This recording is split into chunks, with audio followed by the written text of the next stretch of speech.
Hello and welcome to the Telly Show.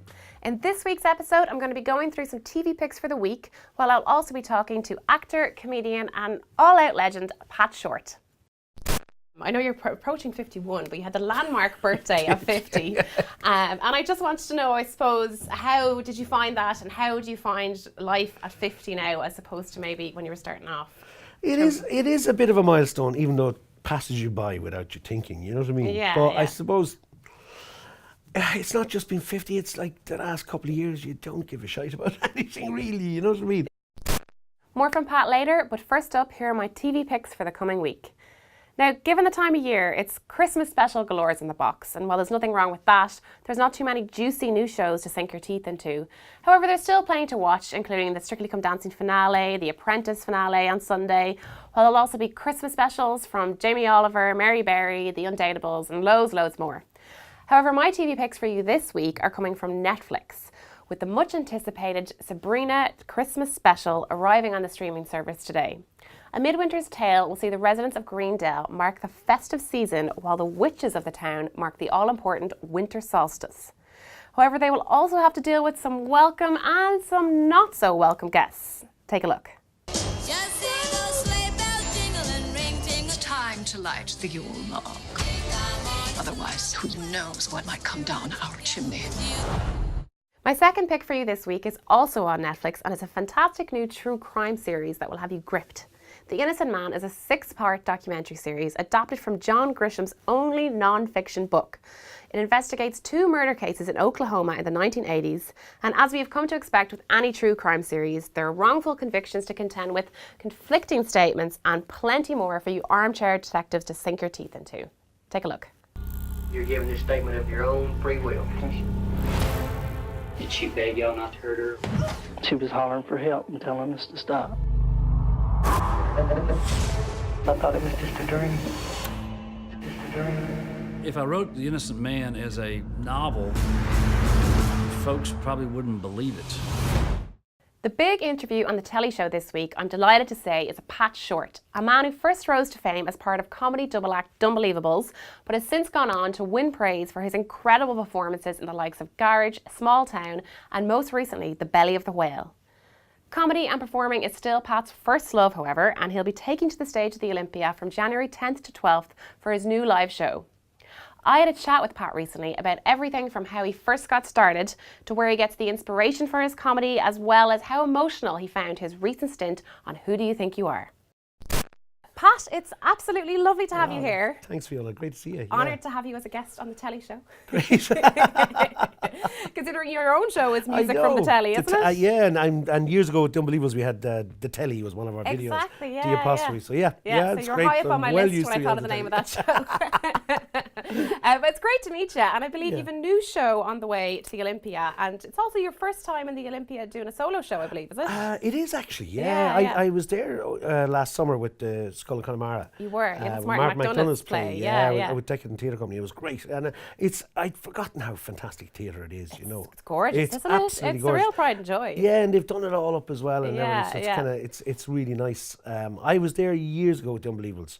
I can't remember what show we did there. It might have been one 11 Yeah. Yonks ago. So it was great. So it was great being back in there with the Skull, and kind of got me going again. So I was talking to the lads and I thought, God, it'd be nice to play there again. So we're back in January, and I'm really looking forward to doing 2 or 3 nights, I think, in the trot. Amazing. And what can fans expect from this show? I hate talking about my shows, but I suppose what I always do is incorporate the audience into the show. Yes. And I don't pick on the audience, although people would dispute that. The joke is always on me, but I kind of use the audience as a foil. And in this show, it's kind of no different. I kind of pick a theme, and this show is based loosely around beauty pageant. Oh, right, and okay. I just love the whole notion of pageantry and everything else. So the audience become the beauty pageant people, and it's called the Tipperary Tulip. Oh, brilliant. It sounds gas. I mean, it is. It's mental. It's great fun. So it's it's a bit of madness, and there's some great characters in it, you know. And then the characters, I know you write yourself, and I suppose first off, when you're sitting down to write these characters, where is the inspiration? Is it people that you meet? Is it sort of constantly coming to you, or is it sort of characters that you've invented in your head that you'd almost like to meet? It's a mix of invention and memory. Yeah. You know, characters that I remember when I was younger, and incidents that I remember, and whether it be a school teacher. But I'd say it's never one character. You know, it's kind of an amalgamation of characters. So I remember doing a school teacher character before, and everyone said, "Oh, I knew that teacher. He taught us." And was it this character? And it wasn't any particular teacher. The look of him was based on one teacher I had when I was younger, and the characteristics of him was based around another teacher that I had, and then there was other aspects of it about another teacher. So about 4 different characters involved in it, and that's kind of how you do it. I think it's very hard to find one person that's really funny, so you kind of pick and choose funny aspects from 3 or 4 of them. Yeah, like it's amalgamation of one. Yeah. And is there anyone you're doing a show that you just sort of love getting into, or is there anyone that you're like, how am I going to tackle this fella now? Like, you know, is there anyone that, or do you sort of find it's easy enough to go in and out of them? Well, I mean, when you're creating the characters first, it's hard to find. You kind of embedded in the character. So when you like with this, the character I do in the pageant now is I love him. He's you'd have to see him. It's not one particular character, but it's just he's larger than life, and kind of almost how would I describe him without? He's kind of almost effeminate, kind of almost asexual type character, and he's larger than life. Yeah. And it's just a blasphemy, you know. And there's a guy I know, it's kind of like, I kind of loosely based it on him a little bit, who I know is like that larger than life character. And it took me a while to nail it. And when I nailed it, I remember doing it in front of some of the guys down in the office. Yeah. And straight away they loved him, you know. You don't always kind of. I had a scenario in mind there I wanted to do, and then I was trying to fit a character to it, and I was finding it difficult, but I nailed him in the end anyway. I got him, and it's great fun doing it. Yeah. It's desperate talking about comedy. It really is. I know. It's hard.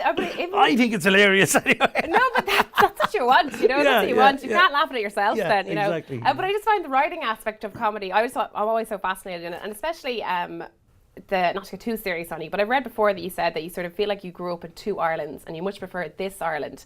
But I was thinking, in terms of your comedy writing, do you have that in mind of, like, is it a different audience nowadays than there would have been 10 years ago? Do you let that even affect what you're writing? No, I don't think you can. I don't think you can do that, because you just, whatever you find funny. And yes, audiences move on, and you know, but still, you know, I get a young audience in to see me as well, and I even find my own kids. I try out stuff with them, and you know, they don't find me that funny, but I'm surrounded by kids. You know, my own kids are teenagers and 20-year-olds now, so I can see what they're laughing at, and it hasn't changed much. People generally speaking find daft things funny, you know what I mean? And then, Pat, for you, of course, it all began back with the Unbelievable. Yeah. And how did that even begin? How did you and John meet? That was a strange. I was in art college in Limerick, but I had met John before I went to college. I was only 18. Yeah. And my brother Tom is an artist, and he was a photographer at the time, and he was doing a lot of work with John in Theatre Omnibus when they were, and Bear Dowd and Jean Regan, back in the day, and he was photographing stuff. And so when John went solo as a comedian entertainer, he came down to visit Tom and Turles one time, and I was playing one of my first gigs with a band I had at the time called the Scratch Machine. I was playing saxophone, and we were a blues band, and John got up and sang with us and had a bit of crack, and I got to know him. So when I went to college in Limerick, he said, come on down. He was doing a residency in Costello's. Would I bring the saxophone with me and just get up and play a tune with him? So I did that, and we just started having the crack, really.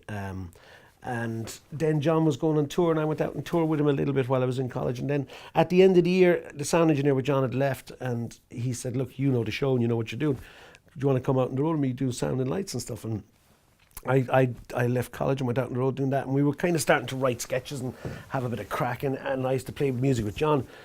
But there was never straightforward playing a tune. You know, if it was doing something like, I used to play Summertime with him, that old jazz standard, and we two was a tug off to our underpants and run around as if we were on the beach and do a whole sketch around it. Yeah. And then there was another thing with an overcome, and then there was another thing with a clarinet. We used to do this kind of piece.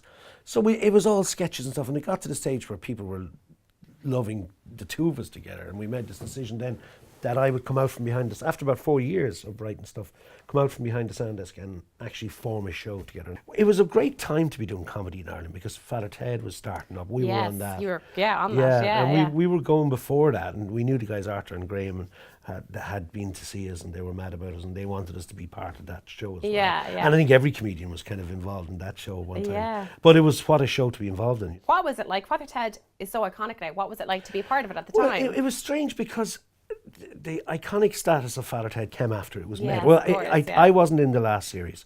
I was in the first two, and in those it was a small show. I think by the last series, people were aware of how huge it was. It is a fantastic show to have began, I guess, your acting career on as well. Yeah, it was. It was the first TV show I ever did. Yeah.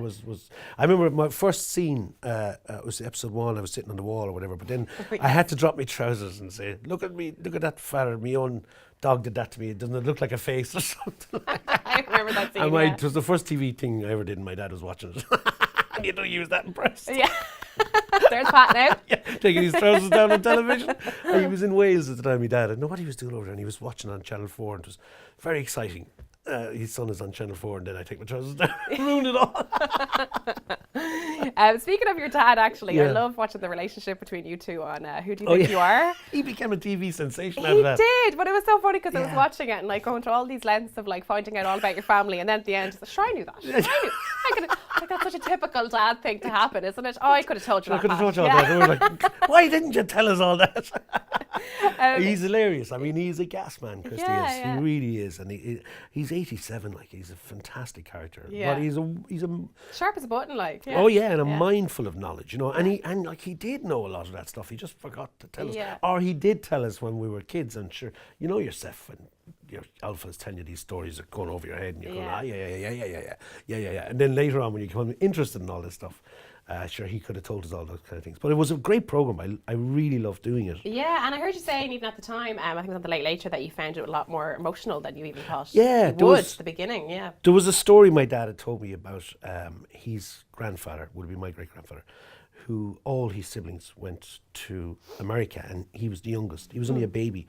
So he was kind of an afterthought. He was literally a baby when the youngest was next to him was 16 or something like that. So, and they all emigrated, every one of them, and he never saw them again. And he used to sit at Christmas time, and he used to every Christmas he had a story from his dad. My dad had a story that his grandfather used to every Christmas over a drink get a bit emotional, and he'd cry, sit by the fire crying about his siblings. I'm even getting well enough thinking about it now. Sorry. And and it was terribly sad because he wrote to his sister, and the letter was never delivered. Ah, God. And her daughter got the letter just after she died, and his photograph and everything. So they'd never made contact, even though the letter had gone a year earlier, and she would have seen the photograph of him. So that was very, very sad. It was just one of those things that happened. The letter never got delivered on time. Yeah. So they wrote back this lovely letter, which I was reading on the show. And in that letter, they were saying that they were crying, thinking that she'd always talked about him. Moving on from the Unbelievables then, how did you find for you, were you feeling a bit nervous about going out on your own? You know? Yeah, I very much so, because I'd never performed on my own. Ever. Yeah. I mean, when I started my career in comedy or theatre or whatever you want to call it, I don't even know what to call it now myself, but I was working with John as a double act. Yes, so when John got sick that time, we were off for about 2 years before. I didn't work for 2 years.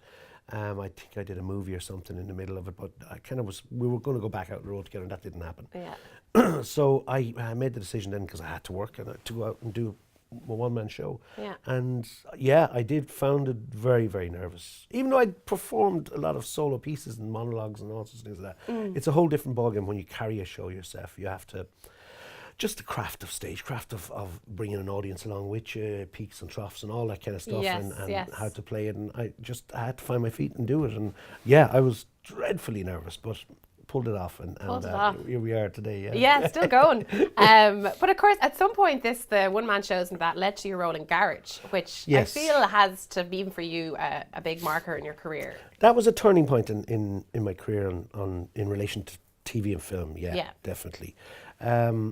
I had done 2 commercials with Lenny Abenson before, and then funny enough, Lenny was going to direct Scully with me at the time, and right. we'd been working on it together. And Lenny always said, I really want to make this film, Adam and Paul, and I'm very, very close to getting it together. So, Pat, if that comes off, I'm going to have to jump ship, which it happened. And I was, sad in one respect because he's an amazing director and we would have had great fun doing it. Yeah. But in another way, I was delighted for him. So he went off and did Adam and Paul, which turned out to be one of my favourite films of all time. It's fantastic. Absolutely movie. Yeah. incredible film.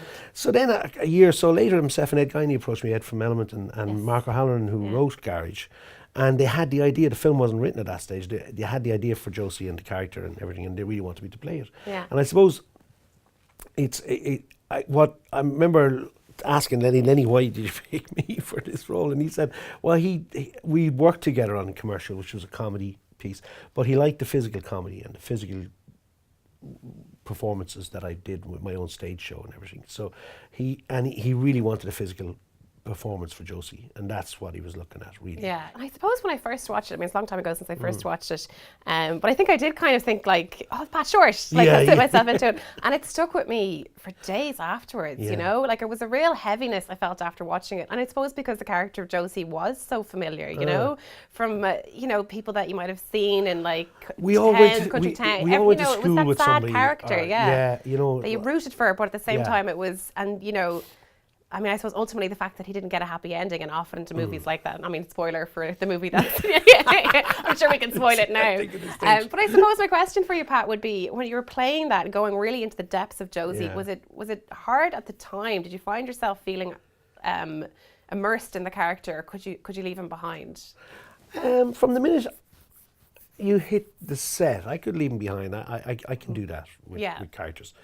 But when you hit set, it was very much you got into him, and it was one of those movies where I did kind of distance myself from a lot of the other actors. I think Lenny was very particular too about trying to keep me away from people, and keep people away from me, not to because he knew what I was trying to do with that as well, and stay into him. And we used to have a thing too where like, I was I was so used to playing comedy characters. I'd be saying, Lenny, stop me if you see my face going to a certain direction or something. We had this thing going on with us. So he'd pull me to check on at times at that as well. But it was great. We got there in the end. It was good. And a fantastic piece of work. Yeah.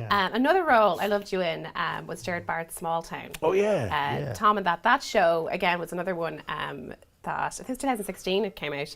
And I think like that, Lenny Abrahamson is a great director, but Jared Barrett really has that eye for detail, like the real idiosyncrasies of Irish life. And I remember watching that last episode, and I actually watched it with a friend who had lost her mother, and by the end we were both crying, because that's what it's like. That's what a family funeral is like. And to be honest, I was almost at the end, I was like, that was too close to the bone.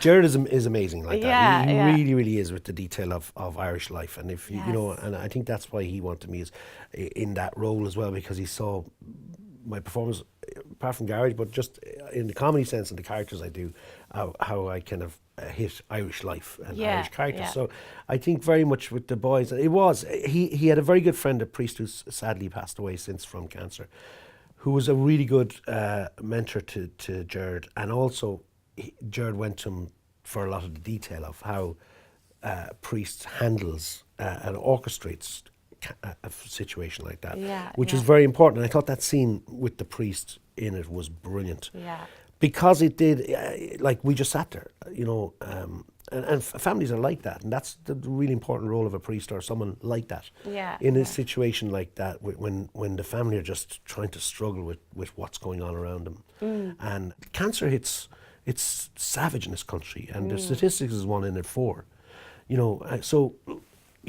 I know in my family, for example, I'm from a family of 11, and the statistics, my mother died and my sister had died of cancer, and another family member had cancer, and thankfully it's all clear. So we hit the statistics perfectly, if you were to take our family. And nothing had ever been done in cancer before. No TV program or drama had hit the subject of it. And I was surprised at that. And it was also about immigration. There was a lot more to it, and how the family coped and everything else. It was a brilliant piece of work. I was really delighted to be part of it. The other thing now you've got coming up, Pat, is The Belly of the Whale.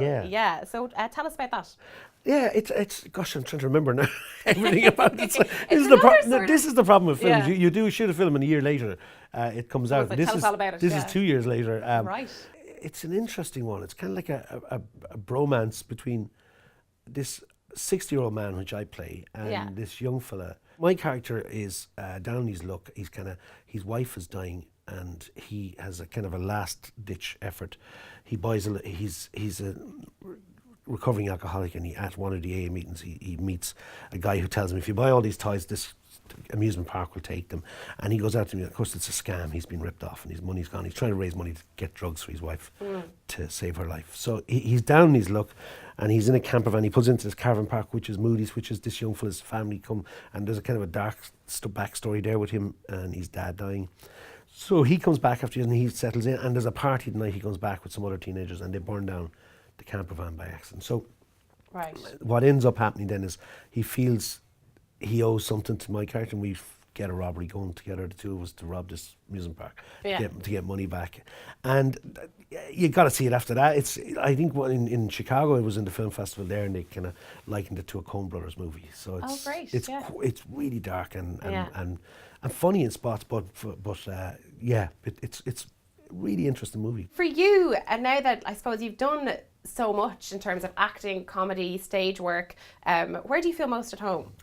Well, besides home. Besides home house. Yeah. No, I love comedy. I love doing stage, because that's where I started. And I love, like, going to Olympia now is going to be great in January. I'm currently touring with the show as well, all over the country. And it's just getting out in front of an audience. I think any actor will tell you that. I mean, film is great, and I love doing TV and film, and it really is a great medium. Yeah. But you can't beat stepping out in front of a live audience. That's why so many film actors go to Broadway in the West End to get onto a theatre and onto a stage, because that moment you walk out in front of the audience and create, there's nothing like theatre. Theatre will always be there. Yeah. TV, internet will take different shapes, forms and otherwise, but theatre will always be there, because it is that magic of going into a theatre and watching someone on stage performing. Everyone loves it. And then my final question for you is, I know you're approaching 51, but you had the landmark birthday of 50. And I just wanted to know, I suppose, how did you find that, and how do you find life at 50 now as opposed to maybe when you were starting off? It is a bit of a milestone, even though it passes you by without you thinking, you know what I mean? But I suppose it's not just been 50, it's like the last couple of years you don't give a shite about anything really, you know what I mean? And do you have, at the moment now, is there anything on your bucket list in terms of your career that you're sort of, I would love to one day get to work with this person, or is there a play, or are you just sort of... Nah, there's nothing really. I mean, I'm just happy to be able to get out and tour, and that I can keep going out doing shows in front of audience, and the audiences still come to the shows. And to me, just to keep that going, I have another 2 films coming up next year. I'm starting to work on. I have another film coming out next year as well. Yeah. So I've got a lot of stuff happening and interesting projects coming up. As well as doing the live show, and I'm touring abroad a good bit next year, probably out to Australia and back to America and the UK as well. So I'm really excited about that as well, taking the show abroad. So. Well, it sounds great, and good luck with it all. I can't wait to see more of what you do, Pat. It was lovely to talk to you today. Thanks, Fiona. Thank you. Thank you.